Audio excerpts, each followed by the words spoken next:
Hi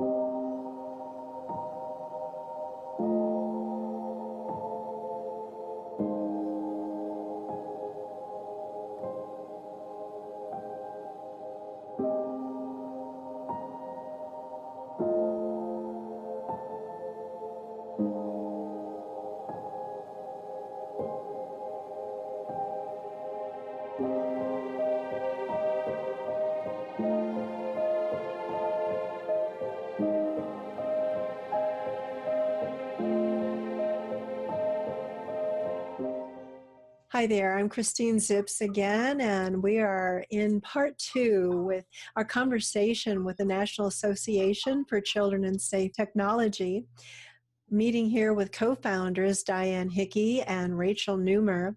And with this topic today, we are talking about what does microwave radiation look like within the school environment.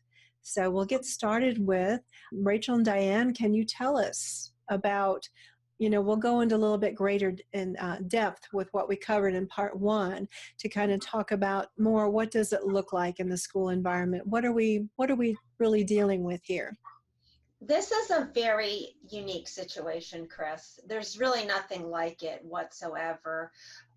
So first of all, you've got this environment that's saturated with microwaves. We've got the school infrastructure includes the wireless access points in the classrooms, and oftentimes now we're seeing them also in school buses.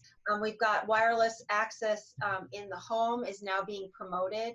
So the children can have access 24 hours a day, 7 days a week.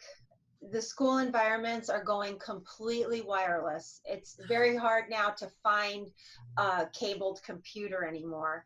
And then it's now become mandated that each student and every teacher has their own personal mobile device. And then we also see that the FCC, along with the Department of Education, has set bandwidth goals for the schools across the country. So it's, what's happening in my school district here in Kodiak, Alaska is happening in your school district in Colorado and Diane's school district in Fullerton, California. So, and then of course we have to talk about the impacts on human health, that are occurring. Exactly. So what does that look like? How does that manifest? What should we be looking for? In the schools we're talking about. Yes. So we're talking about the nosebleeds, headaches, dizziness, fainting. Yeah, fainting. How about cognition problems of all things in a school? Memory and cognition. Brain fog, not being able to concentrate. Yeah, right. And I understand that some school nurses are under, they're kind of told to keep this quiet from the parents, that if the students show up and with these symptoms that they don't need to necessarily inform mom and dad about this. Right. Are you familiar with that? I'm not really sure if that's a real thing or not. I spoke to some couple of teachers through LAUSD, and that's what they were saying in that particular school is, we're not going to do incidence reports. And, don't tell the parents when they come that the child went to the school nurse or whatever. Why do you think that is? Because I think they understand there's a connection between these microwave exposures and the effect it's having on the kids and the teachers. And they don't want to hear about it. They just don't want to hear about it. Now, we have a video and it was another teacher at another school. Her name's Nora Lawson, and she went before the Common Core section of the school board, LAUSD school board, and is telling them, what the reaction of these kids are. And she's talking about the nosebleeds and the ear bleeds and so on and so forth. Hi, my name is Nora Lawson. I'm a teacher at Johnny Cochran Middle School. And I came here today in part because I am very sensitive to the Wi-Fi. I know that there were several resolutions from 2000 to 2009 to 2013 with regards to protecting the health and safety of students as well as employees. At the present time, I am in an ongoing discussion with my principal at Cochran Middle School with regards to keeping the wire connections in my classroom unplugged that are connecting to the actual Wi-Fi. Over the spring break, I'm assuming they put the Wi-Fi in for the Common Core Smart Balance test. When I came back to work that Monday, I was deathly ill, and the illness continued. I had emergency surgery last week. Now, I cannot say causality was the Wi-Fi.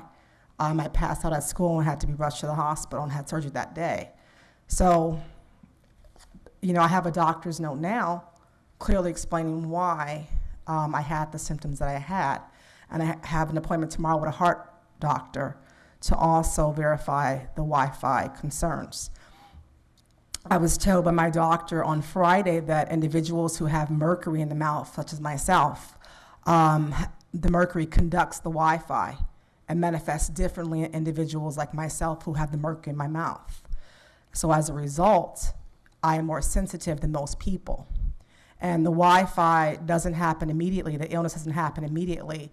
It takes about an hour, 2 hours, to 3 hours, depending on the level of exposure in the room. So I am asking this panel here to really consider. I've had bleeders in my classroom recently when I've come back from spring break. The students are having nosebleeds, and the main offices are refusing to do incident reports. I've had 2 7th grade students bleeding out of their ears. So I do think that there needs to be some kind of ongoing transparency where you're involving the students and not just having the adults always in the conversations and not just selecting certain individuals to speak for LAUSD students. I believe that's all that I have to say. Thank you very much for your time. Thank you. What school did you say? I'm at Cochran Middle School, and since I do have time off, it's a concern for me at Cochran Middle School. I've lost a lot of my coworkers. I'm a cancer survivor. I had cancer in 2008. I'm the parent of 6 children, and I want to be around to see them grow up. And when I am in the Wi-Fi classroom, I don't feel good at all. So I do think that you should take this very seriously because the Constitution does say that thou shalt not harm, and you're harming me. Thank you for your time.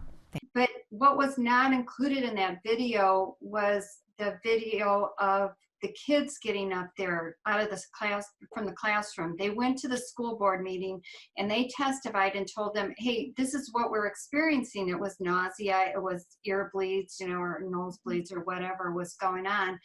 And the response from the LAUSD trustee was, we don't believe this is a problem, something along those lines. We don't believe this is a problem, even though these kids are telling them this is what we're experiencing.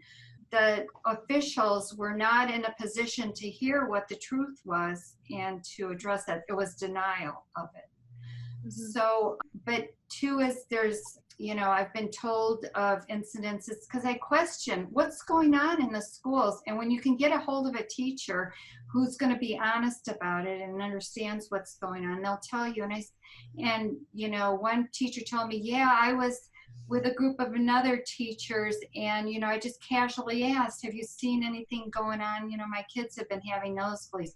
Oh yeah, our kids have been having nosebleeds here too, and or they're not feeling well or things are going on.